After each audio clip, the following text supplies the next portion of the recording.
భగవద్భక్తులైన శ్రోతలకు నా హృదయపూర్వక నమస్కారములు.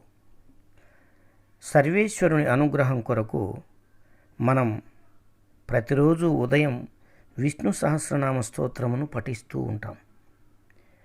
అయితే విష్ణునామములకు అర్థం తెలిసి పఠిస్తే ఫలితము ఎన్నో రెట్లు అధికంగా ఉంటుందని పెద్దలు చెప్తారు. ఈరోజు విష్ణు సహస్రనామ స్తోత్రంలోని 16వ శ్లోకము నుండి 20వ శ్లోకం వరకు, అనగా 5 శ్లోకములలోని విష్ణునామములకు ప్రతిపద అర్థం తెలుసుకుందాం. 16వ శ్లోకం. బ్రాజిష్ణుర్భోజనం భోక్తా సహిష్ణుర్ జగదాదిజః అనఘో విజయో జేత విశ్వయోని పునర్వసు.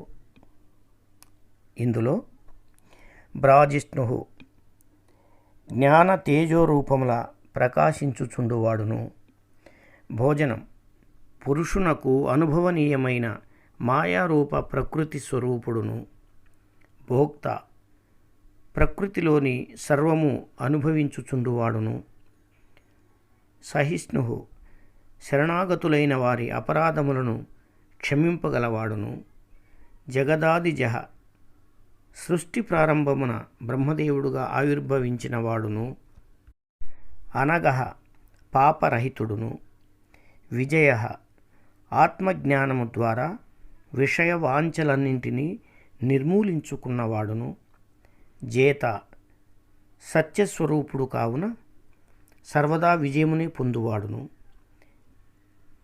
జేత సత్యస్వరూపుడు కావున సర్వదా విజయమునే పొందువాడును, విశ్వయోని ప్రపంచ పరిస్థితులు కారణంగా ఆవిర్భవించువాడును, పునర్వసు క్షేత్రజ్ఞుడుగా పదే పదే ఉపాధులను ఆశ్రయించుచుండువాడును అయిన శ్రీమన్నారాయణునకు శిరసా నమస్కరించుచున్నాను. 17వ శ్లోకం. ఉపేంద్రో వామనః ప్రాంశురమోఘః శుచిరూర్జితః అతీంద్రః సంగ్రహః సర్గో ధృతాత్మా నియమో యమః. ఈ శ్లోకంలోని విష్ణునామములు: ఉపేంద్రః వామనుడుగా మహేంద్రునకు తమ్ముడైన వాడును, వామనః దేవతలకు కూడా పూజనీయుడును, ప్రాంశు వామనుడయ్యు ఆకాశము నంటుకున్నవాడును, అమోఘః ప్రయోజనకరము కాని పనులు చేయనివాడును, శుచిః తన్ను సదా స్మరించుకొనుచుండు వారికి పవిత్రత చేకూర్చువాడును, ఊర్జితః తేజస్వి బలశాలి ఉదాత్త రూపగుణ సంపన్నుడు అయినవాడును, అతీంద్రః జ్ఞానము ఐశ్వర్యము పరాక్రమము దాతృత్వము మున్నగు వానిలో మహేంద్రుని మించినవాడును, సంగ్రహః యుగాంతమున నామరూపాత్మకమగు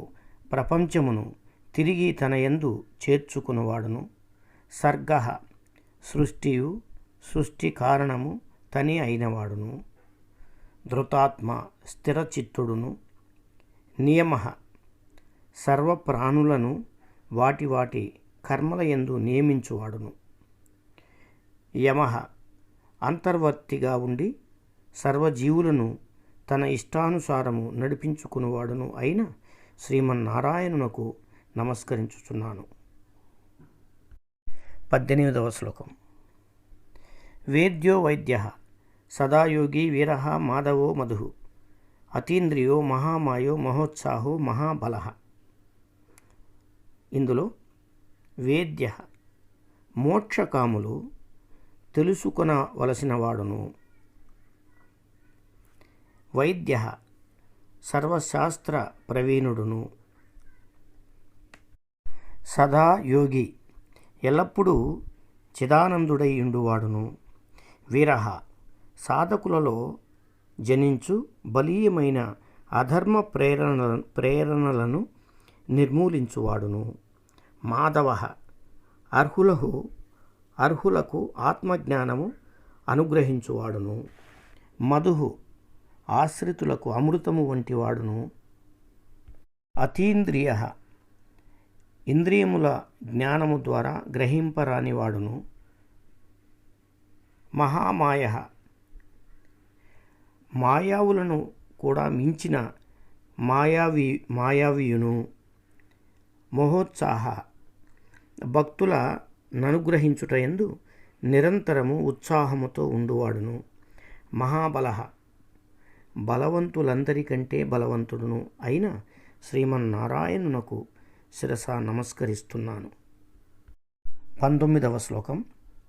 మహాబుద్ధిర్ మహావీర్యో మహాశక్తిర్ మహాద్యుతి అనిర్దేశ్య వపు శ్రీమాన్ అమేయాత్మ మహాద్రిదృక్. ఇందులో మహాబుద్ధి బుద్ధి వికాసము కలవారిలో శ్రేష్ఠుడును. మహావీర్య బ్రహ్మాండములెన్నింటినైనను సృష్టింపగలవాడును. మహాశక్తి ఇచ్ఛాశక్తి క్రియాశక్తి జ్ఞానశక్తి అనునవి అమితముగా కలవాడును. మహాద్యుతి విశేషముగా శోభించుచుండువాడును. అనిర్దేశ్య వపు నిరూపింపరాని మూర్తియును. శ్రీమాన్ సర్వవిధ ఐశ్వర్యములు సమగ్రముగా కలవాడును. అమేయాత్మ ఊహింపరాని బుద్ధిశాలియును. మహాద్రిదృక్ మందర గోవర్ధన పర్వతములను అవలీలగా ఎత్తినవాడును అయిన శ్రీమన్నారాయణునకు శిరస నమస్కరించుచున్నాను. 20వ శ్లోకం. మహేశ్వాసో మహీభర్త శ్రీనివాస సతాంగతి అనిరుద్ధ సురానందో గోవిందో గోవిదాంపతి. ఇందులో మహేశ్వాస శారంగమును మేటి ధనువును ధరించినవాడును. మహీభర్త భూమాతను పోషించి రక్షించుచుండువాడును. శ్రీనివాస శ్రీ మహాలక్ష్మికి స్థిర నివాసమైయుండువాడును. సతాంగతి శాస్త్రచోదిత మార్గమున గమించు సజ్జనులకు పరమగతి అయినవాడును. సతాంగతి శాస్త్రచోదిత మార్గమున గమించు సజ్జనులకు పరమగతి అయినవాడును. అనిరుద్ధ తన మాటకు ఎదురు లేనివాడును. సురానంద సద్గుణములు కలవారిని సంతోషపెట్టువాడును. గోవింద శ్రీకృష్ణుడుగా గోవులను పోషించి రక్షించినవాడును. గోవిదాంపతి వేదవేద్యులలో సర్వశ్రేష్ఠుడును అయిన శ్రీమన్నారాయణునకు శిరస నమస్కరించుచున్నాను. శ్రీ భగవతే వాసుదేవాయ నమః. శుభమస్తు.